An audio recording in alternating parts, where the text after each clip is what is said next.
Hello everybody, this is Starlight, and I am continuing with my year 2026 video, numerologically, the year of ones and zeros. So I did change the title a little bit here, and if you've seen my previous video, you'll know why. So we're going to be taking a look at the year 2026 through the numerological lens, through the Kabbalistic lens.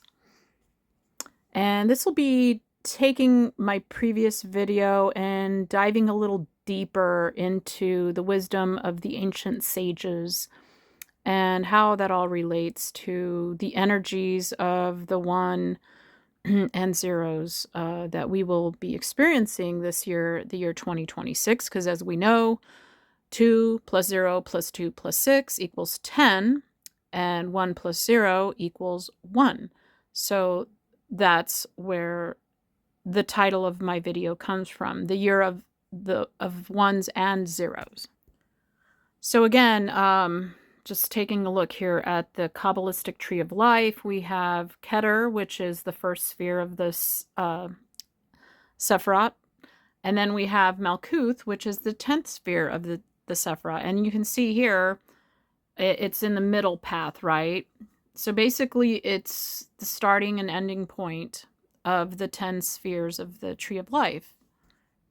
And just to touch on this again, so I did discuss the Hebrew letter Kaf, which is the ancient pictograph of the letter Kaf was a 0 with a line through it. So in other words, we're getting 1 and 0 energy from that letter Kaf, which does also mean eye of the needle. And again, this is going to be dealing with the monad. So as we drill deeper into this ancient knowledge here, I'll just read to you some of the information I have gathered so we can sharpen iron with iron. So the 10 Sephiroth out of nothing, 10 and not 9, 10 and not 11. Understand in wisdom and be wise in understanding. Examine them, investigate them, think clearly and form. Place the word above is creator and reinstate a creator upon his foundation. And they are 10 extending beyond limit. Observe them, they appear like a flash. Their boundary has no limit, for his word is with them, and they ran and returned. And they pursue his saying like a whirlwind, and they prostrate themselves before his throne. Sefer Yetzirah. Bless us, divine number, you who generated gods and men, O holy, holy Tetractus,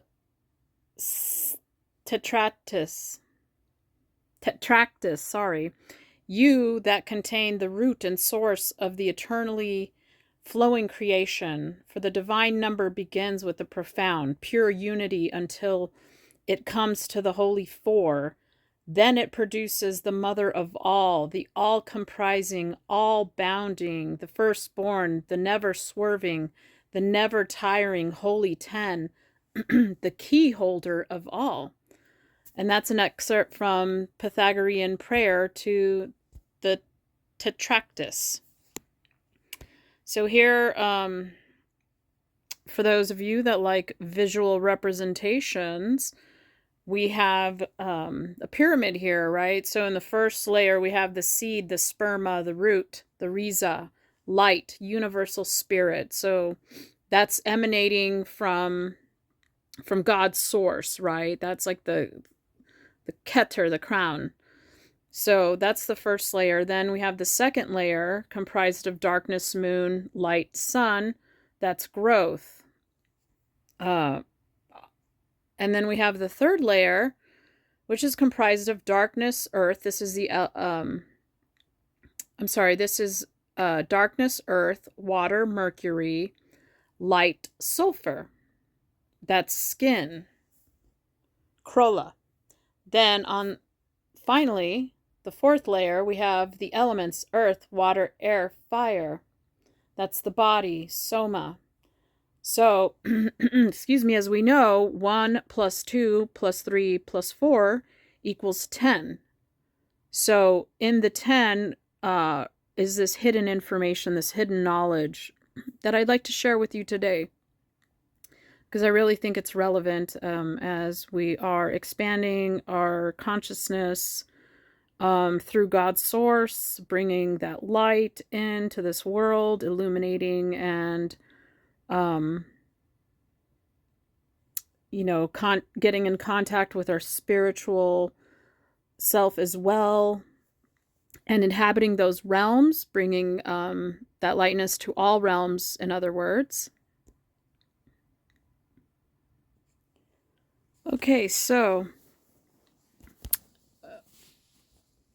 I'm just going to read to you this information I obtained from Scribd when I was doing a deep dive on the Hebrew letter Kaf. So as we know, the Hebrew letter Kaf is the 19th Hebrew letter. So 1 plus 9 equals 10. So again, we're getting that 10 energy, 1 and 0. And not only that, but it has the numeric value of 100. So we're still dealing in the realm of ones and zeros.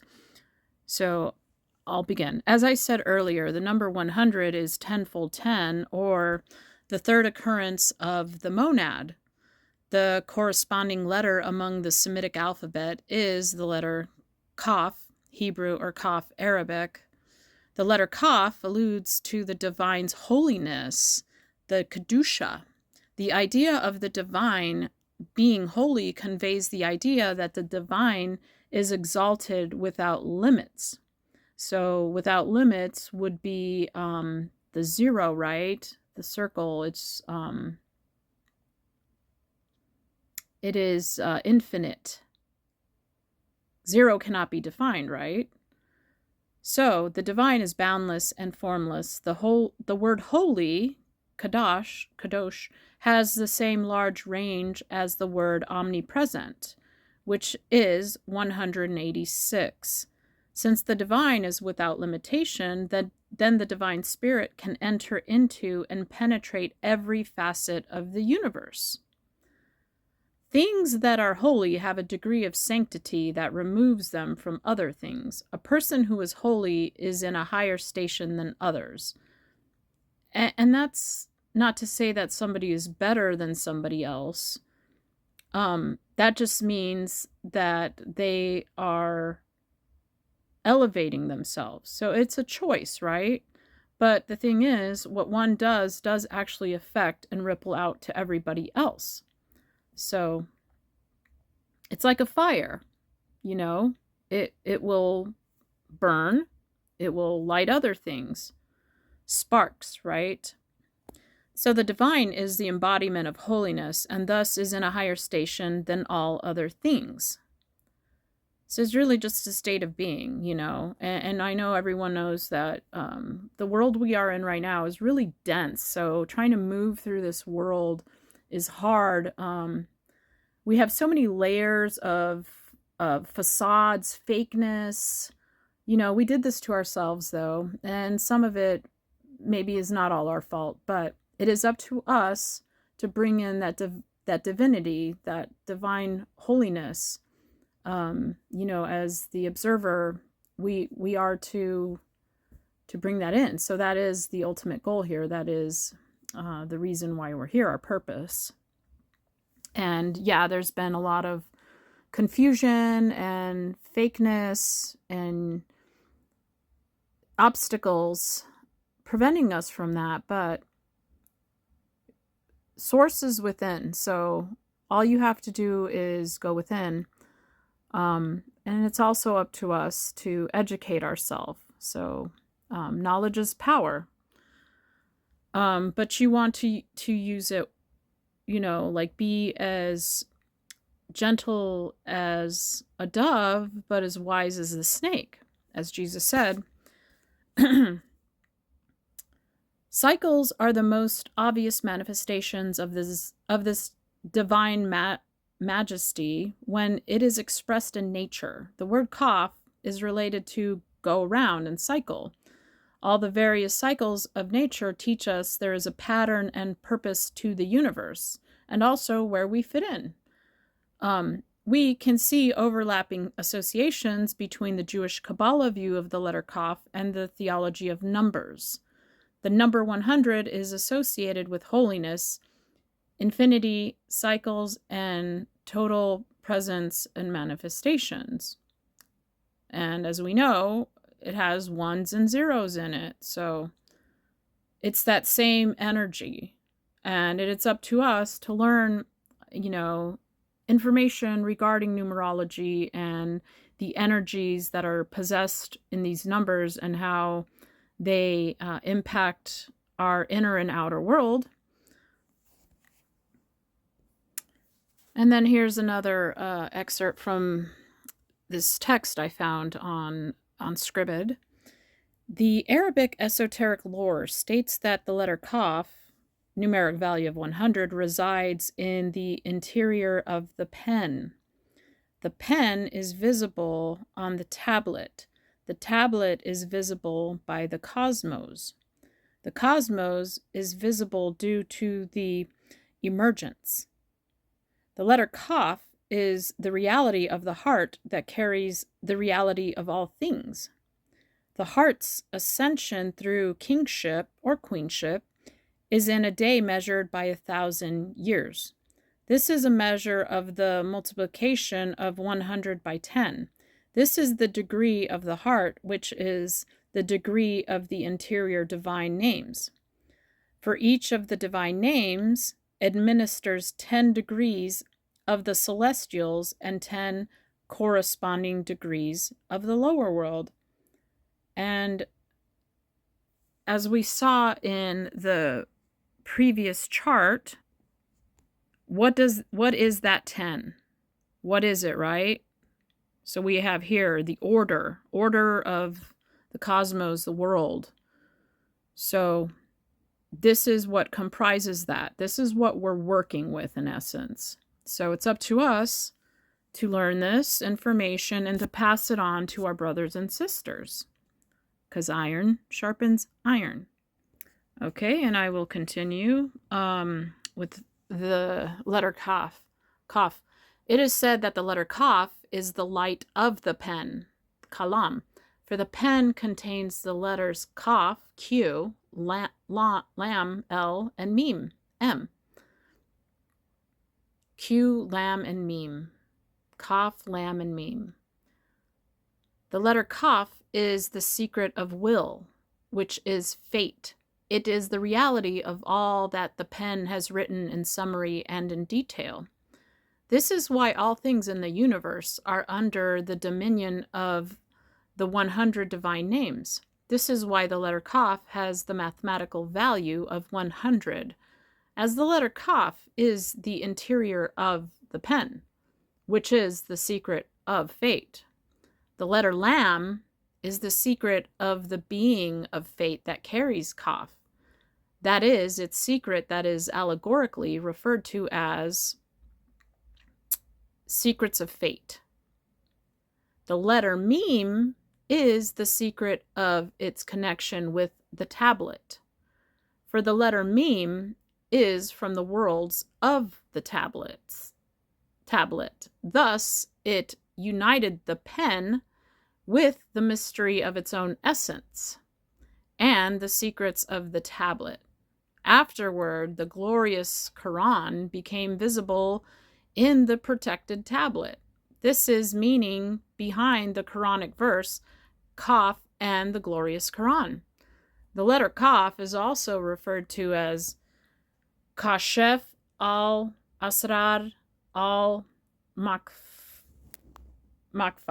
as a letter from the letters of the secret stone that is of plant and animal nature. This is the stone that is referred to by the philosophers as the noble stone. It is the great name of God in the natural lower world, and its interior is the great name of God in the spiritual upper world. Thus, like many other mystery schools, the Arabic esotericists see in the number 100 and its corresponding letter Kaf the power of manifesting that what resides in the celestial spiritual world into our world. It is the multiplied power of the monad and the decad. And now we will tap into the knowledge of Pythagoras. So lucky to have this information available to us. So, for the Pythagoreans, the tetractys was the sacred symbol of cosmic wholeness. It signified totality from a numerical perspective, revealing the first four numbers as the constituent part of the decad, the number 10. So we start with 1, ending with 10.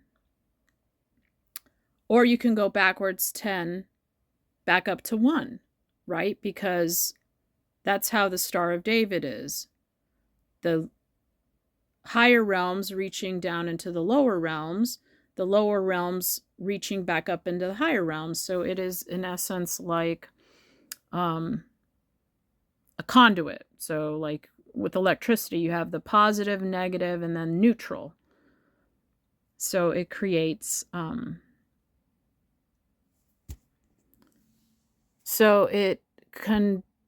it creates like a triangle where everything conducts and feeds the power. So God is like the power and we're like the conduit. So when we connect with God, we're able to bring that power, that electricity, so to speak, and then also positive and negative. So we got the magnetic energies as well. So we're like the conduit for God here in the lower realm, right? And then we bring that lower realm back up to God. So it's like a loop. So the sacred tetractys was described as the source and root of ever-flowing nature by the Pythagoreans and was invoked in their most solemn oath. This description of the tetractys as the source of ever-flowing nature makes it clear that number was seen by them in dynamic terms.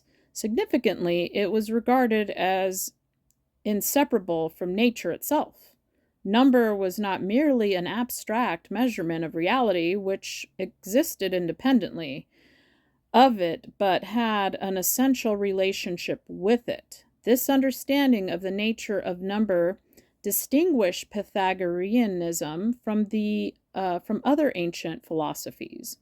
As Aristotle observed, Aristotle attempted to describe the Pythagorean view of number by saying that they suppose the elements of numbers to be the elements of all things. And by saying that, they applied their propositions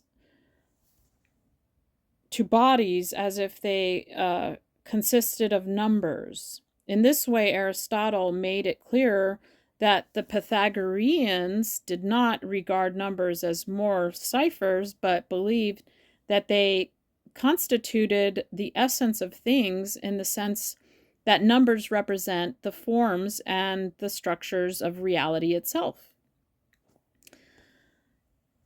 The belief that geometrical forms and mathematical laws are not only more intelligible than, than more matter, but also ultimately more real, is a radical and perhaps startling concept. It could well be argued, however, that this is Pythagorean and Platonic concept is in accord with the modern scientific belief that it is numeric, vibrational frequency of the basic forms of energy, which determines its manifestation as matter. If numbers are conceived in this way, it is clear that they are not to be understood simply in quantitative terms or defined as a mere aggregate of units. They can be seen as essentially qualitative in character, They characterize and, in a sense, constitute the inner and essential forms of an unfolding universe of cosmos. Numbers are therefore as an essential aspect of the divinely formed patterns which underlie all physical reality, or our matrix, I guess you can say, viewed as figures, i.e., as geometrical forms. They provide the building blocks of the universe. So, as a visual person, I like to see things from all the different angles so I can fully understand and grasp the information being presented to me. So, here is a graph of the decad showing the top tier, the monad unity, the second tier, the dyad, which represents power, the third triad, which represents harmony, number 4, the tetrad, which is the cosmos, which altogether create number 10, the power of 10, unity of a higher level. And then on here, this is another representation of the same information. So on the top, we have ether, which is sound. The first point is unity. Second line is duality, which extends to the third, the plane, harmonics, and the fourth, which represents form, which is astral. And then on the bottom tier, we have air, east, which represents east, which represents touch, fire, south, sight, water, west, taste, and then earth, north, smell. And if you're not aware of what alchemy is, then it's good to start here. So in alchemy, the prima materia, that is called the first matter, is the fundamental formless base substance from which all things originate. The raw chaos needed for the magnum opus, the great work, to create the Philosopher's Stone, representing both the physical world's potential and the unconscious psyche, described as everything and nothing. So ones and zeros, right? Often symbolized by common base materials like lead, quicksilver, or even water, but truly existing as an elusive universal potential. The key characteristics of prima materia: universal and formless. It's the primordial stuff containing all possibilities, the chaos before creation. So as we are entering the year of the one, right? It's new. Everything's new, so it has the endless potential. But we, being the conduit here, have that power to bring in that endless potential out of the chaos. So, again, I will say, remember who you are. Remember who you are. Elusive and hidden, described with countless synonyms, dragon, salt, shadow, etc., to conceal its true nature, as it's present everywhere but invisible to the uninitiated. The starting point essential for the alchemical process. It's the base material that undergoes transformation into the refined gold or the Philosopher's Stone. Psychological aspect in Jungian psychology, it symbolizes the undifferentiated unconscious, the hidden potential within the human psyche that needs integration. So it's time to expand as human beings. And now that we have this 1 year we're entering, 1 and 0 though, right? Because we're going to be working with alchemy here. This is the year to do the alchemical work and do the shadow work. And for many of us, we've already been stripped of all material, losing friendships, family members, just basically being left with nothing but your essence. So it's alchemical. So what are you made of? You know, if we rip away all your material, um, everything that is material in this realm, everything that has a hold over you, when you remove all those things, all you're left with is your essence. And here's another graph. I like to look at it, as I said, from all perspective and angles. So we have the monad, we have moon, sun, then we have sulfur, mercury, salt. So I'm sorry, here we have salt, mercury, and sulfur. And then we have the elements. We have earth, water, air, and fire. And what's interesting is, astrologically speaking, we're moving away from water energy. So earth and water is female energy, and we have both of these inside of us. So, you know, it's like left brain, right brain. So earth and water are female. That's why the triangle's pointing down, and then the upward facing triangles represent air and fire. So we're going to be astrologically in the year 2026, it's going to be predominantly fire and air energy. So what is also interesting is from the Chinese perspective, the Chinese philosophy and astrology perspective, we are going to be in the year of the fire horse. So a lot of fire energy, and then, as we know, Aries is the first sign of the zodiac, which is fire. So fire is basically the first element from which all other elements are born. It's first in the order. And then here's a nice little diagram for prima materia. So